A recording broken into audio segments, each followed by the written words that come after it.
మధురము కదా ప్రతొక నడక నీతో కలిసేలా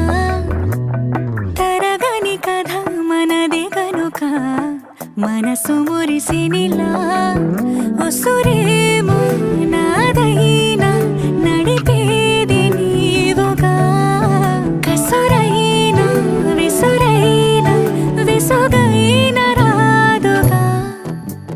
పింఛం విప్పినది వెలిగి వల్లే తొలకరి జల్లుల మేఘం వల్లే అలజడి హృదయం మాడిన కూచిపూడి